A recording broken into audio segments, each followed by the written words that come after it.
Bienvenido a su programa Hablemos de Salud. Yo soy la doctora Jessica Álvarez y hoy contamos con la presencia del doctor Ronald Valdés. En breve conversaremos un poquito con él.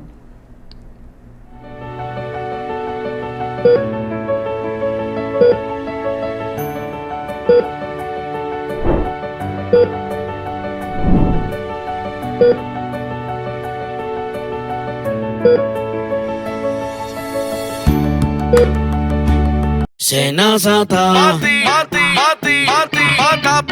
Es que cualquier pregunta que tú quieras saber, llama que aquí estamos para resolver. Marca el asterisco 737 y te ayudaremos en un 2x3. Tenemos una oficina virtual, cualquier proceso tú podrás realizar. Consulta, traspaso, requisitos y cita. Tenemos a Sofía, tu asistente virtual. Te va a ayudar en la página web, también en Facebook y WhatsApp. Senazata. Con los canales alternos de servicio Senasa podrás acceder desde cualquier lugar, más rápido, fácil y directo. Senasa, nuestro compromiso es tu salud.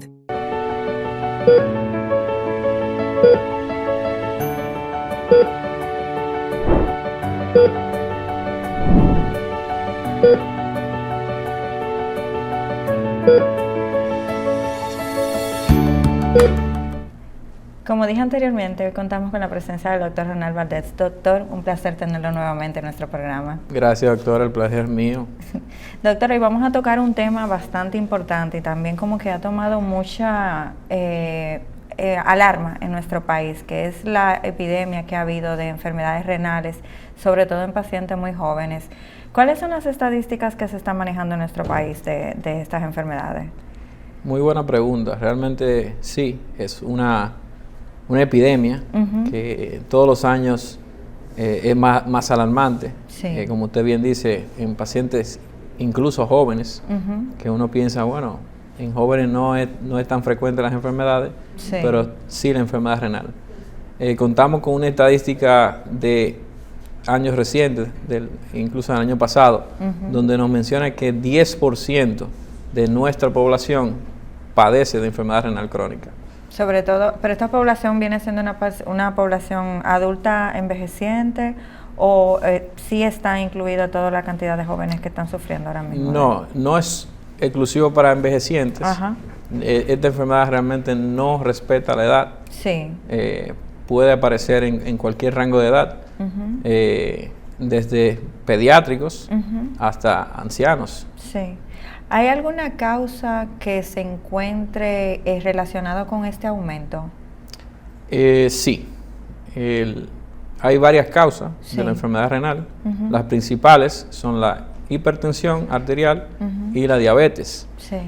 También podemos mencionar otras, que es como el que le llaman el síndrome metabólico, que es la obesidad, que es otra epidemia que está afectando globalmente. O sea, mientras más aumenta esas causas o esos padecimientos, va a aumentar la enfermedad renal. Pero de cierta forma lo que usted está mencionando tiene que ver con alimentación. Sí, con alimentación, estilo de vida, sedentarismo, todo eso influye bastante en todo tipo de enfermedad y no es diferente en la enfermedad renal. Sí, y así como también puede ser el tipo de vida, está relacionado tal vez con la automedicación, porque sabemos que somos una población que se automedica bastante y a veces no medimos las consecuencias de estos medicamentos. Sí, realmente dentro del estilo de vida está la automedicación. Como sabemos, el paciente dominicano, vamos a decir, le gusta o le gusta interactuar con sus vecinos, con sus amigos. Sí. Y la automedicación realmente no es de beneficio para nadie. Sí, claro. Lo sabemos y preferimos que esos pacientes o personas acudan al médico antes de automedicarse. Porque ciertamente la automedicación específicamente con algunos medicamentos tipo antiinflamatorios, no esteroideos, que se consiguen over the counter, como dicen en Estados Unidos. En la botica, farmacia, O no, sin prescripción, receta. sin prescripción médica. Sí. Y esos son uno de los más dañinos para el riñón, por ejemplo. Sí. El uso deliberado de esa medicina puede causar enfermedad renal, tanto Sí. aguda como crónica. Entiendo. Y en el estilo de vida que ya está llevando el paciente, ¿esto viene dado por los mismos cambios que estamos teniendo en el tipo de alimentación, comida rápida, todo lo demás? ¿O por quizás la población no se está cuidando tanto? Ahora con esta nueva tendencia que tenemos de respetar Sí. la diversidad, ¿se está olvidando la salud? Ciertamente, la generación de ahora realmente se ha olvidado quizá de hacer ejercicio, Sí. de movilizarse. Lo vimos también en la pandemia. Sí. Nos obligó a quedarnos en la casa. Mucha gente desarrolló enfermedad, obesidad, hipertensión, diabetes. Y el sedentarismo realmente es pudiera ser otra enfermedad, porque mucha gente se está olvidando de movilizar, de hacer ejercicio, de mantenerse en forma y yéndose a lo contrario, a la virtualidad, a quedarse en casa, Sí. realmente no le conviene para nada. Sí. Y eso es lo que estamos reflejando en el aumento de todo tipo de enfermedad. Hipertensión, diabetes, obesidad y enfermedad renal, como Claro. estamos hablando. Y en el caso contrario, de una persona que quizás sea muy saludable, pero tenga hábitos de consumir muchos proteínas, vitaminas y este tipo de anabólicos y esas situaciones, ¿también esto afecta al riñón? Sí, afecta. La alimentación es clave. Ajá. Los fisiculturistas, las personas que viven del entrenamiento, los nutricionistas, pueden abogar porque la nutrición es todo. Sí. O sea, de ahí viene cómo tu cuerpo se va a comportar a lo largo de tu vida. Sí, claro. Entonces, una persona que coma mucha comida procesada, mucha comida de la calle, el exceso de sal, va a traer enfermedad de todo Entiendo. tipo. También el uso deliberado, vamos a decir, de suplementos, como suplementos de proteína, creatina, anabólicos, que ya es el extremo de los suplementos, obviamente van a traer problemas a corto y a largo plazo. Por ejemplo, los anabólicos aumentan la viscosidad de la sangre Okay. y están relacionados a enfermedad renal ya a un tipo glomerular, o sea, una enfermedad renal dentro del riñón, intrínseco del riñón. O sea, que afectaría las células, como quien dice, del riñón. Afecta la parte funcional, Ajá. la parte principal del riñón, que es el glomérulo. Ok. Lo fibrosa. Ajá. En pocas palabras, daña toda la célula de ese glomérulo y no va a funcionar de manera óptima. Sí. O sea, ahí se va a ocurrir la enfermedad renal. Doctor, ¿cómo se maneja la prevención en enfermedades renales? Ya que sabemos que hay algunos comportamientos asintomáticos que tienen. ¿Qué sería lo ideal que una persona pudiera hacer para prevenir? Bueno, antes de decirte la prevención, la enfermedad renal se divide prácticamente en dos grandes rasgos. La enfermedad renal aguda y la enfermedad renal crónica. La enfermedad renal aguda es la pérdida o la disminución de la función en un periodo corto. Corto en este caso serían menos de 3 meses. Sí. Que un paciente o una persona que tenga una función renal normal, por X y razón, empieza a aumentar la creatinina, que es uno de los marcadores de laboratorio que nos dice de función renal, y eso se traduce a una disminución de su función. Sí. Y si esa función disminuida dura menos de 3 meses, ya se considera aguda. Okay. Ya cuando sobrepasa los 3 meses, que la pérdida de función es lenta, continua, progresiva, y en este caso sobrepasa los 3 meses, es irreversible, se considera crónico. Entonces, diciendo esto, la forma de prevenir la enfermedad renal es evitar estas grandes enfermedades, diabetes e hipertensión, y si ya la tienes, controlarlas lo más posible. Dígase, manteniendo una vida saludable, hidratándose, comiendo bien, tratando de comer lo más orgánico, menos procesado posible. En eso, y cuidándose de la sal. La sal no es simplemente la sal que uno le echa al cocinar. Sí. Hay alimentos enlatados que se preservan con sal, alimentos de la calle, comida rápida, Sí. que uno no sabe la cantidad de sal que le echan. Y la sal realmente es vida, pero en exceso quita vida, vamos a decir. Entiendo. O sea que la sal es la principal, es una de las principales ingredientes que, como quien dice, afecta Sí. Directamente al riñón. Entre otras cosas. Sí. Pero sí, la sal es uno de los principales enemigos, vamos a decir, Sí. de la enfermedad renal, porque la enfermedad renal se manifiesta o se relaciona con otras condiciones, como ya he mencionado, la hipertensión, la diabetes, la Sí. obesidad. Sí. Entonces, otra cosa es ejercitarse, que va a ayudarte a mantener tu peso. Claro. Y en caso de que tú seas hipertenso o diabético, un chequeo con tu cardiólogo, con tu médico de cabecera, con tu nefrólogo, ya tratar de instaurar los medicamentos que han sido probados por estudios, que son lo que se llaman nefroprotectores, que ayudan a que tu enfermedad renal no progrese o no progrese de una manera muy acelerada, que es lo que no queremos, Sí. que llegue a una enfermedad renal estadio avanzado, que ya requiera una terapia de diálisis. Sí. En la etapa cuando se encuentra la enfermedad en etapa aguda, ¿esto puede ser reversible o simple y llanamente se ataca el que no ve evoluciones rápidamente?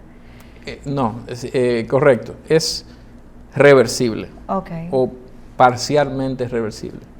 Cuando digo parcial, porque depende de diagnosticar la enfermedad renal aguda, que se sepa que está agudizado o que está comprometida su función renal.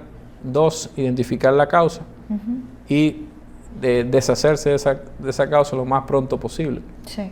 Porque como los cardiólogos dicen, tiempo es miocardio o músculo cardíaco, los neurólogos dicen tiempo es cerebro, neurona, nosotros decimos tiempo es nefrona, Sí. o la parte funcional del riñón. O sea, mientras más tiempo tú dilates en corregir eso, menos probabilidad de que sea reversible completamente. ¿Hay alguna relación entre las infecciones urinarias y daños en el riñón que pueda ser una alerta para los pacientes? Sí, sí. Realmente las infecciones urinarias se pueden contar como una causa de enfermedad renal, pero son esas infecciones de orina a repetición, complicadas, Sí. que no son cistitis, son más infecciones del tracto urinario superior, que incluye el riñón, que son las pielonefritis, esas infecciones que llevan al paciente a un estado de sepsis, que la infección de la orina se va a la sangre, y esa puede llevar a un paciente a shock séptico, Sí. que es cuando están en cuidado intensivo, que requieren medicamentos para subirle la presión, y eso afecta directamente al riñón. El riñón son órganos bastante vascularizados, están compuestos de muchos capilares donde necesitan mucha sangre. Entonces, si la presión de ese paciente baja, el requerimiento de sangre baja igual y el riñón sufre. Entiendo. Doctor, ¿por qué generalmente se relacionan las infecciones o las enfermedades renales con inflamación generalizada en el paciente? A veces el paciente tiene las piernas hinchadas y dice, bueno, ese es el riñón que me está dando problemas. Sí. ¿Esto es cierto o es un mito? Es cierto, es cierto. Realmente, como la función principal, la que la mayoría de las personas conocen del riñón, que es una de las múltiples funciones que tiene, es deshacerse de los desechos, sacar los desechos del cuerpo, que son las toxinas. Entonces, si el riñón no está funcionando de manera óptima, esas toxinas no van a salir completamente del cuerpo, se van a acumular y esas toxinas crean un medio inflamatorio a nivel sistémico. Entiendo. Entonces, puede manifestarse con edema de los miembros inferiores, que es una de las múltiples manifestaciones que pueden padecer un paciente renal. Entiendo. ¿Cuál está siendo la población más joven ahora mismo que está arrojando resultados de enfermedades renales? ¿Entre qué edad más o menos? ¿Y si son más los hombres, las mujeres o está igual eso? Realmente, como te dije, no respeta ningún rango de edad. Obviamente es más prevalente en personas de adultos, más que pediátricos, gracias a Dios. Sí. Pero en los pediátricos todavía puede aparecer enfermedad renal, que puede iniciar desde muy temprana edad. Por ejemplo, una de las preguntas que se le hace a todos los pacientes, adultos o pediátricos, es si nació pretérmino y si nació bajo peso. Porque hay estadísticas que dicen que nacer bajo peso o pretérmino, tú ya naces con menos cantidad de nefrona, o sea, menos reserva de riñón. Entonces, estás más propenso a tener una enfermedad renal crónica y si la tienes, a progresar más rápido que una persona que nació a término y con buen peso. Sí. En el caso, por ejemplo, de un niño que se mantenga en sobrepeso durante toda su infancia, ¿cuáles serían las posibilidades de sufrir de una enfermedad renal y más o menos estadísticamente en qué tiempo se estaría manifestando de ser positivo? Bueno, un niño sobrepeso está propenso a sufrir de diabetes y de hipertensión. Y eso lo va automáticamente a catalogar como un paciente de alto riesgo para enfermedad renal. Estadísticamente, no creo que recuerde una estadística de porcentual. Del tiempo de comportamiento. De tiempo, pero obviamente no va a ser favorable el pronóstico de ese paciente. Pediátrico. Sí, pediátrico. Claro. Porque obviamente todo ser humano es costumbre. Si desde muy temprana edad ya tú tienes alto riesgo de una condición, no se va a disminuir tu riesgo en la adultez, a menos que tú hagas cambios bastante drásticos. Y sabemos que tenemos una población pediátrica grande con obesidad. Lo que pasa es que se maneja tanto la costumbre de que el niño cortito es el niño saludable, cuando es todo lo contrario, posiblemente. Y en el caso contrario de que sea quizás un niño que tenga una muy mala alimentación, ¿esto también pudiera afectar de igual manera a los riñones? De igual manera, sí. Porque incluso un paciente que físicamente se vea delgado puede tener genéticamente predisposición para sufrir hipertensión, colesterol alto o hiperlipidemia, y esas condiciones también te van a predisponer a enfermedad renal. O sea que no solamente el gordito, el sobrepeso, el paciente obeso va a ser automáticamente catalogado como alto riesgo. Entiendo. Doctor, ¿desde qué edad se recomienda que un paciente ya se esté consultando para prevenir algún tipo de enfermedad renal? Por lo menos que vaya un chequeo al nefrólogo. Bueno, en mi caso, como adulto, como nefrólogo de adulto, yo diría que depende de los factores de riesgo. Un paciente de 18 años, sano, sin ningún factor de riesgo ni siquiera familiar de diabetes o hipertensión o enfermedad renal, puede que un chequeo anual con su médico de cabecera sea suficiente. No necesariamente tiene que ir al nefrólogo.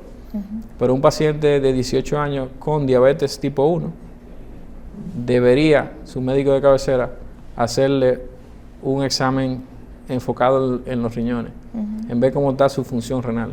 Eso incluiría una creatinina para medir la tasa de filtración y una albúmina en orina Sí. para medir la relación albúmina-creatinina. Ujú. Porque la albuminuria, que es la presencia de albúmina en la orina, es uno de los 2 factores más altos que determinan, que me definen la enfermedad renal. Sí. Ya la presencia de albúmina en la orina ya es un marcador temprano que me dice, aquí hay algo, Sí. hay algo en los riñones. Entiendo. Y si ya es diabético el paciente, hay que darle seguimiento. ¿Por qué tú tienes proteína en la orina? Sí. Porque ya la proteína marca una inflamación a nivel renal, porque las proteínas no deberían salir por la orina. Normalmente no debe haber albúmina en la orina. Entonces, porque el riñón está diseñado para dejar lo bueno y sacar lo malo. Entiendo. Albúmina es oro para el cuerpo. Es la proteína más abundante, necesitamos proteína para reacciones químicas, formación celular. Entonces, cuando el riñón deja pasar la proteína, hay algo mal en su filtrado. Ok. Entonces ya eso es colador se una dañó. alarma. Sí. El colador o la malla eléctrica, Sí. porque el riñón es fascinante. Realmente tiene una membrana con poros, como un colador, pero también tiene una estructura que se llama los podocitos, que son otra barrera para filtrar lo bueno, o sea, no filtrar lo malo por fuera y dejar lo bueno. Sí. Y también tiene como quien dice una malla eléctrica con una carga negativa que repela todo lo negativo con carga negativa, pero no es negativo para el cuerpo. Y la albúmina es una de ellas. La albúmina tiene una carga negativa. Entonces, si el colador está dañado, ese filtro todavía está ahí, esa malla, y va a repelar Es como el la efecto de albúmina. los imanes. Exacto. Cuando están los dos negativos, todos los dos positivos. Entonces, si el Entiendo. albúmina está en la orina, hay algo malo con todo ese sistema de seguridad, vamos a decir. Sí. Usted ha mencionado mucho los factores de riesgo. ¿Existen también factores de progresión que hagan que la enfermedad evolucione más rápido o no? Sí, sí. Cuando hablamos de factores de progresión, digamos, paciente hipertenso, diabético, no controlado, eso Ok. aumenta la velocidad de progresión. Un paciente muy bajo peso, anoréxico, Sí. que esté malnutrido, también aumenta la progresión. Pacientes reincidentes en el hospital por infecciones, por sepsis, por sobrecarga de volumen. Pacientes que no se adhieren a un tratamiento, dígase, no se beben su pastilla de la presión, están más alto riesgo. Pacientes fumadores, pacientes obesos también. Sí. Que se automediquen con antiinflamatorios, con antibióticos que pueden lesionar más la función renal. Entrando a la automedicación, le iba a mencionar algo que es muy utilizado, que son estas pastillas que son para dieta. ¿Estas pastillas pueden dañar el riñón? ¿Pueden afectarlo? ¿Cuáles específicamente? Las que venden en el mercado, que son como ¿Cuál? diuréticos generalmente. Diuréticos. O sea, se supone que tú la consumes y vas mucho al baño, orinas mucho. Bueno, sí. Son como eso es para la dieta. A veces siento como que no hay ni siquiera control porque tú la compras sin receta. Me imagino que eso de cierta forma debe afectar. Sí, claro. Si son diuréticos, definitivamente sí, porque diurético de manera deliberada va a producir depresión de volumen, y esa depresión de volumen puede deshidratarte a un nivel que te puede afectar la función renal, que además de sangre, o sea, dentro del volumen sanguíneo está el agua. Necesitamos agua para que el riñón pueda producir orina. Si estás deshidratado a un nivel severo, pues esa producción de orina no va a ser posible y no va a poder sacar las toxinas. O sea que sí, evidentemente te va a producir enfermedad renal. También hay otros medicamentos que se están utilizando ahora mismo para bajar de peso, que son los inyectados. ¿A los quemadores de grasa? No, los Ozempic, Okay. Que están mercadeados bastante bien. Sí. Es un medicamento que es para diabéticos, Ok. pero se está utilizando cierto. para bajar de peso. Sí. También, o sea, no es que producen enfermedades renales, realmente se han utilizado como medicamentos protectores renales, pero automedicados, sin prescripción, sin No, y revisión me imagino médica. que un paciente que ya tenga una condición diabética y se ponga a estar poniéndote esos medicamentos, eso sería como un factor de progresión, como quien dice. Bueno, no, si es Empeoraría el diabético cuadro. no, porque, En diabético no. porque son para diabéticos. Son para, perdón, es verdad, Sí. son para diabéticos, pero un El paciente, no diabético. un paciente hipertenso que lo Sí, utiliza. depende, si es obeso, si es sobrepeso, no le iría mal. El punto es que no lo hagan sin medicación, sin prescripción médica. Entiendo. Porque sí tienen efectos secundarios, aunque no sean dañinos renales, Sí. pero pueden producir náuseas, vómitos, diarreas, mucho dolor abdominal, que te pueden llevar a un estado de deshidratación si es muy severo. Entiendo. Bueno, doctor, lamentablemente debemos ir a la pausa, no sin antes dejarlo con una pregunta que siempre tiene que salir. ¿Las enfermedades renales de alguna forma están relacionadas con el COVID luego de la pandemia? En breve regresamos con su programa Hablemos de Salud.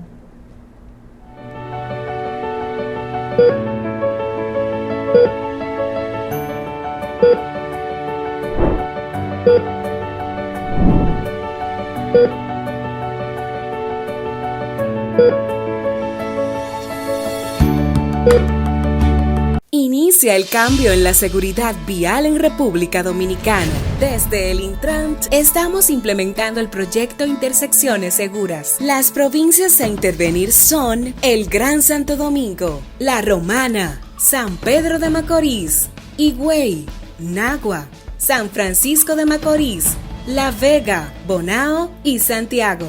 Intersecciones Seguras, proyecto de seguridad vial que preserva vidas.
Regresamos una vez más a su programa Hablemos de Salud. Doctor, me quedé en la pregunta de si el COVID está relacionado con enfermedades renales de cierta forma, según los estudios que me imagino que pueden estar arrojando. Sí, realmente se han hecho varios estudios tratando de ver si el COVID tiene repercusión a nivel renal y realmente se ha visto que algunos estudios sí han arrojado evidencias, aunque no sean 100%, de que el COVID sí puede producir enfermedad renal. Hay una entidad que en sus siglas en inglés se llama COVAN, que es COVID Nephropathy, Associated Nephropathy. Okay. COVID Virus Associated Nephropathy, que es el COVID incidiendo directamente en el glomérulo y produciendo daño. Entiendo. Esos pacientes se diagnosticaron por biopsia y se vio que había un daño secundario al COVID, porque realmente fue coincidencia que el paciente tuvo COVID o tenía COVID, tuvo elevación de marcadores renales y se le hizo la biopsia y se vio que había daño.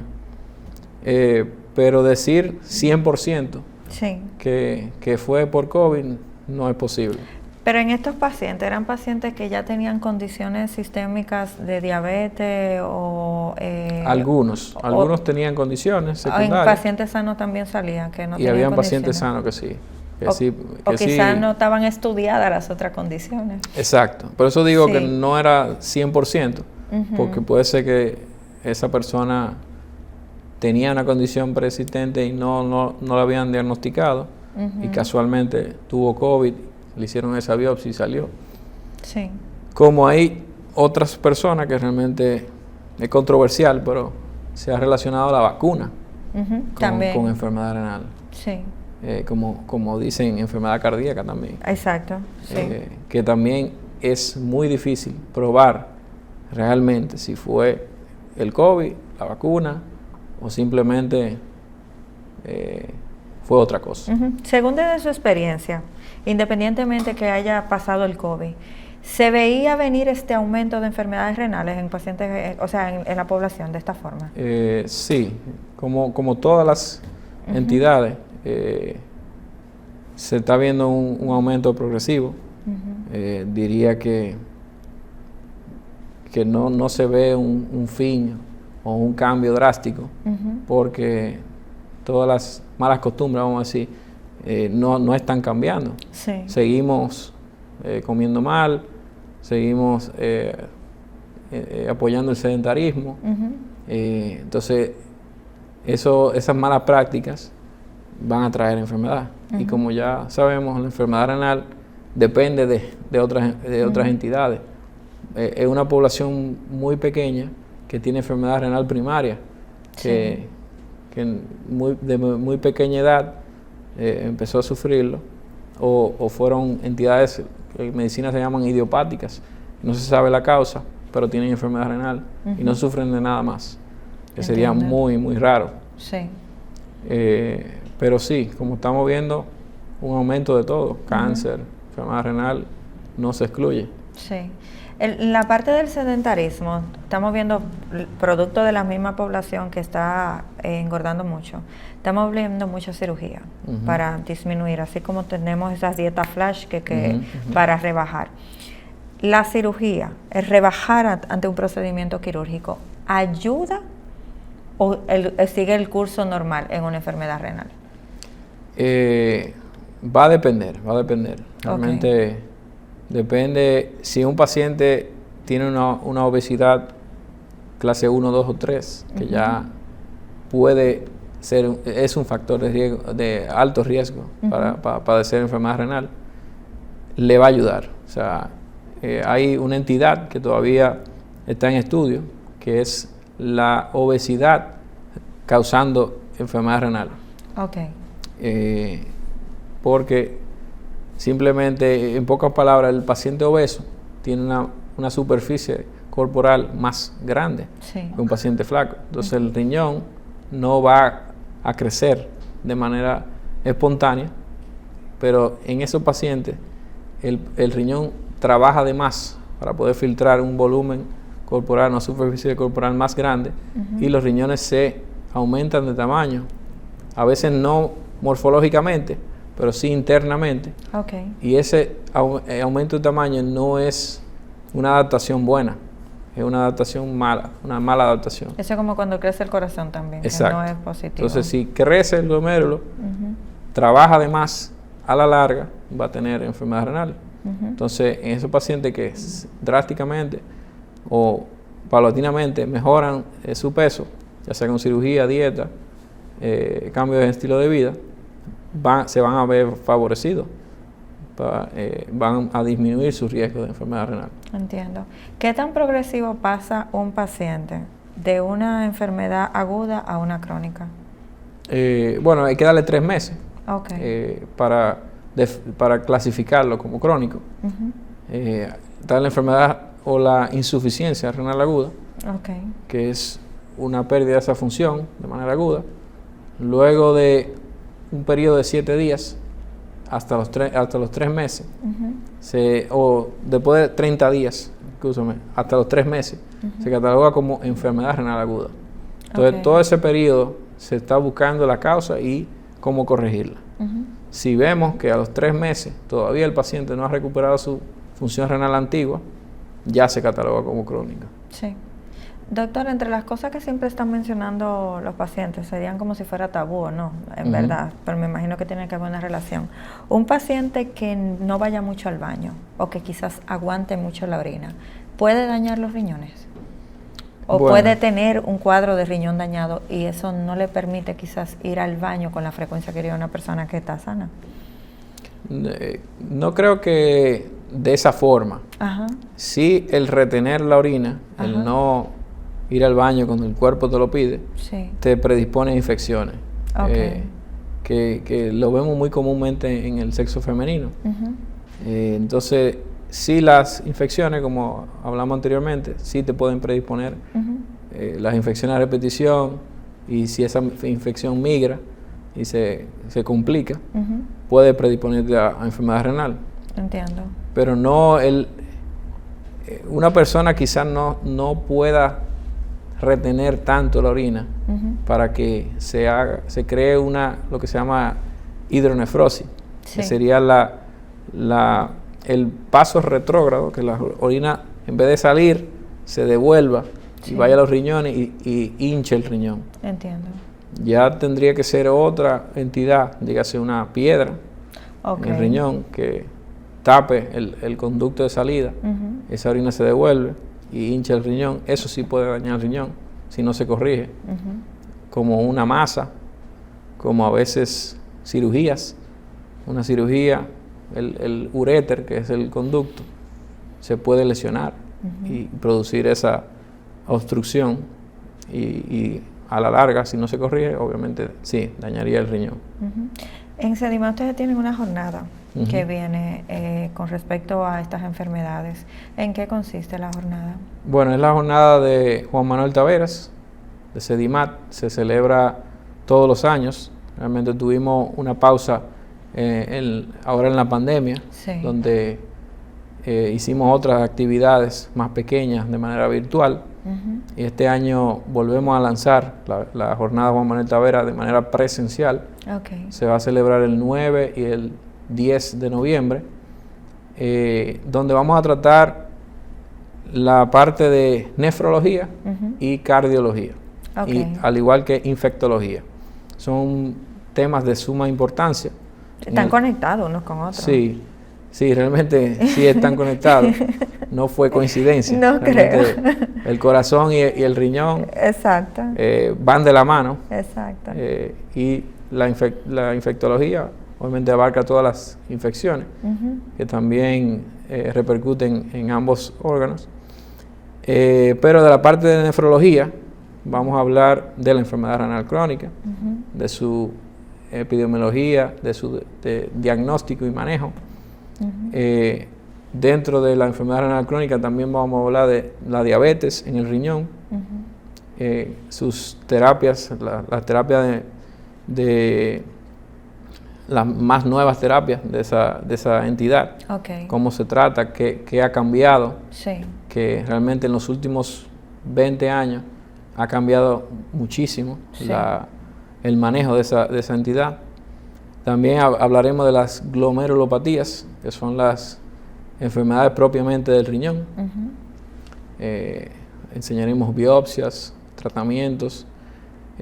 Hablaremos de una terapia bastante novedosa en el país, que es la plasmaféresis, Uh-huh. que es una de las muchas herramientas que tenemos en nefrología Uh-huh. para tratar esas entidades glomerulares. Y también hablaremos de la terapia de diálisis Okay. como una herramienta para insuficiencia renal aguda, Sí. que es el paciente ingresado que sufre una insuficiencia renal aguda Uh-huh. severa, que los lleva a requerir terapia de diálisis. Okay. ¿Cuándo un paciente necesita diálisis, doctor, generalmente? ¿Ya en la etapa aguda o no necesariamente? Bueno, en etapas agudas Ajá. hay indicaciones de emergencia dialítica Okay.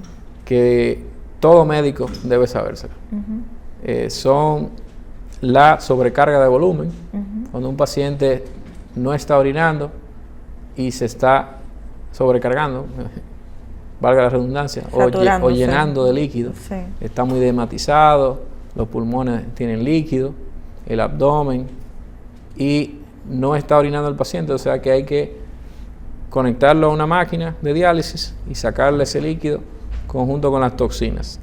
Otra indicación de emergencia sería el potasio elevado, un electrolito sumamente importante, usualmente está dentro de las células, pero cuando hay un estado de inflamación o de shock o una condición crítica, ese potasio sale de la célula, se va a la sangre, lo que se llama hipercalemia, y el potasio, dentro de muchas de las complicaciones que hace, es producir arritmias, que el corazón no lata de manera normal. Sí. Y si no late de manera normal, puede producir una arritmia tan severa que para el corazón completamente. Un ataque cardíaco. Un paro cardíaco. Sí. Y potasio elevado, por encima de 6, que no responde a medicación que tú le puedas dar y sigue alto, hay que iniciar diálisis. También toxinas elevadas, el boom o la urea, que es una sustancia que se mide en la sangre, si está muy elevada y ya el paciente está sufriendo síntomas, que se llama síndrome urémico, el paciente se torna confundido, pierde nivel de conciencia, el apetito se va, muchas náuseas, puede producir vómitos, diarreas, entre otras complicaciones como cardíacas, como un derrame pericárdico, que es líquido dentro de la cavidad o de la membrana que cubre el corazón, que es el pericardio. Sí. Esa es otra indicación de diálisis de emergencia. De emergencia, sí. Intoxicaciones por alcoholes, medicaciones como aspirina, acetaminofén. Esas intoxicaciones requieren hemodiálisis, entre otros medicamentos. Y otras alteraciones electrolíticas. El calcio muy alto, que no responde a medicación, el magnesio muy alto. Otra indicación relativa sería algo que se llama lisis tumoral, que es un paciente con un cáncer que vaya a ser sometido a quimioterapia aguda. Cuando tú le aplicas quimioterapia, el cáncer como que, en pocas palabras, se revela y empieza a producir mucha inflamación. Hay mucho acumulación de electrolitos como potasio, ácido úrico, fósforo, entre otras cosas, que requieren que uno le dé terapia de diálisis en esos pacientes. Entiendo. Eso es en agudo. Ya en un paciente crónico, la enfermedad renal crónica se divide en estadios, del estadio 1 al 5. El 1 y el 2 son estadios muy leves. Ya 3 y 4, 3 que se dividen en 2, A y B, son estadios moderados. Y ya 4 y 5 son estadios avanzados. Ya a partir del 4, ya pasando al 5, ya son estadios prediálisis, donde el paciente ha progresado bastante y se debe empezar a hablar o empezar a preparar para una terapia de diálisis, que puede ser poco tiempo, como puede ser por el resto de su vida. Depende otros factores, trasplante, edad, factores de riesgo, estado nutricional del paciente, estado mental también, porque hay pacientes de mucha edad que están encamados con enfermedad cardíaca, que realmente un trasplante no es viable, porque el trasplante es una cirugía mayor, realmente no la toleraría ese paciente.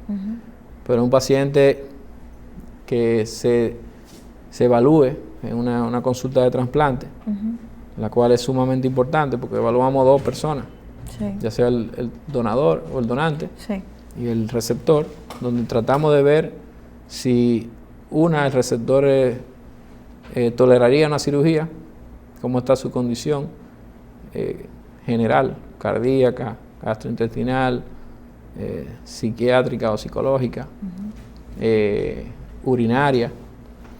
Y el donante, queremos descartar que él done y no se quede con enfermedad renal.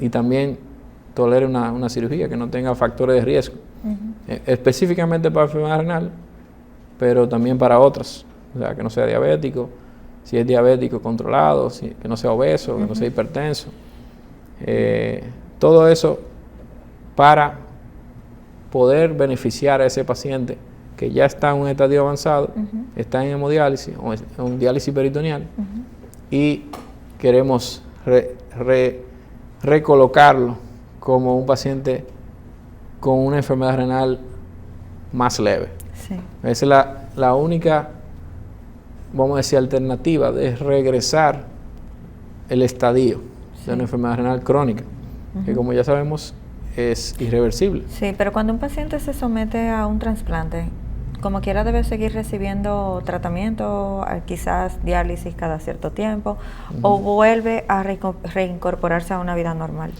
No debe recibir diálisis. Ese es el objetivo principal. Que no vuelva hacia ese estadio. Que salga del estadio avanzado, salga de diálisis. Pero sí debe medicarse. Luego de hacer un trasplante, parte de la evaluación del trasplante es ver la compatibilidad entre el donante y el receptor. Sí. Hay trasplantes donde la compatibilidad es completa, 100%. Usualmente pasa en pacientes gemelares. Gemelos comparten, además de la apariencia, comparten mucha carga genética. Sí. Entonces, en esos pacientes puede ocurrir un trasplante con compatibilidad completa, donde el paciente que recibe el trasplante no necesita medicación para no rechazar el órgano, porque el órgano se comporta como si fuera de él. Sí, entiendo. Pero en la mayoría de la población, diría que el 99% de los trasplantados necesitan inmunosupresión. Entiendo. Necesitan una medicación para que su organismo no rechace el trasplante. Sí. Y esa medicación es de por vida, o por la vida del trasplante. Entiendo. Doctor, ¿por qué es tan complicado aún en los mismos familiares encontrar un donante? Porque muchas veces he visto que los mismos familiares se prestan para eso, pero no necesariamente quiere decir que sea candidato. ¿A qué se debe esto? Porque tienen la misma... Sí, bueno, es complicado, es complicado. Sí. Primero, la decisión de donar. Muchos pacientes no se trasplantan porque uno no encuentran donantes, que realmente encontrar, quizás no se escuche bien, porque no se puede buscar donante como, bueno, yo quiero que usted me done, doctora. Entiendo. Sería algo como por vocación, que yo vaya donde usted y le diga, mire, yo le voy a donar un riñón. Entiendo. Sin ninguna coerción, sin ningún convencimiento, porque eso está estipulado por la ley. No se puede convencer a nadie a donar. Claro.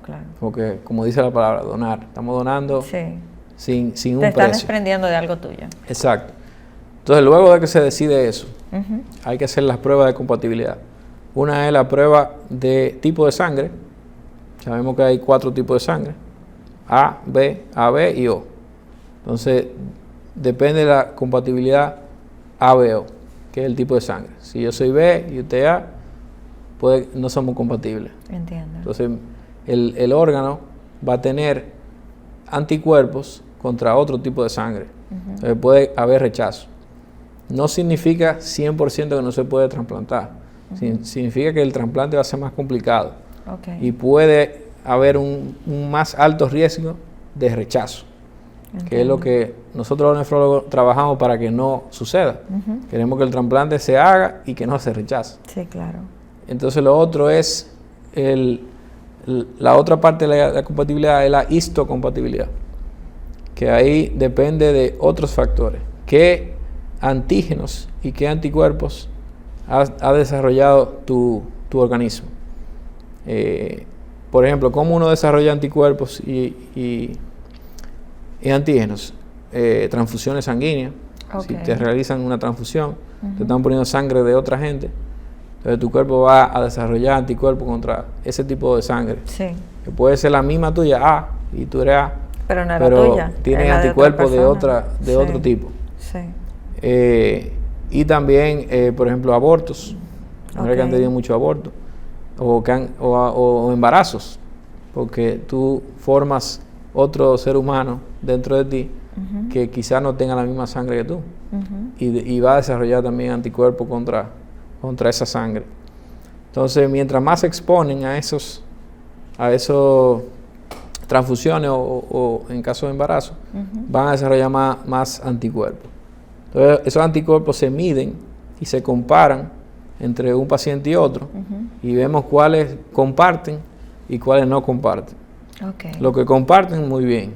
Tenemos compatibilidad un poquito más similar. Si no comparten ninguno, no son compatibles. Entiendo. Entonces, aumenta aún más el riesgo. Entiendo. Obviamente, esos son trasplantados de muy alto riesgo. Entonces, como no hay un abanico de órganos Para disponibles, seleccionarlo, claro. hay que ser muy selectivo en cuál paciente se va a beneficiar de ese órgano. Claro.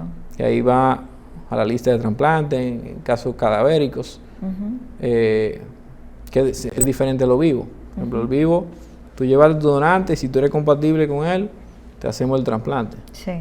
Es decir, no hay ninguna otra contraindicación, vamos a Sí, decir. porque hay un consentimiento. Sí, hay consentimiento, que tanto el donante y el receptor tienen que firmar. Sí, claro. Hay una educación que se le debe dar A ambos. a ambos, diferente. O sea, qué es vivir con un trasplante y qué es vivir con un solo riñón. Sí. Cuáles son las cosas que tú debes hacer, que es, volvemos a lo mismo, la prevención es igual para el donante como para el receptor, debería ser igual. Añadiendo otras cosas para el receptor, Okay. como beberse su medicina, ir al médico, muy frecuente al inicio, menos frecuente ya después de un año, pero debe ser, debe regirse a su consulta. Entiendo. Doctor, aprovechando las cámaras para que haga su invitación a la jornada que tienen en Sedima. Bueno, los invito a la jornada Juan Manuel Taveras, que se va a celebrar el 9 y 10 de diciembre en el Hotel Intercontinental.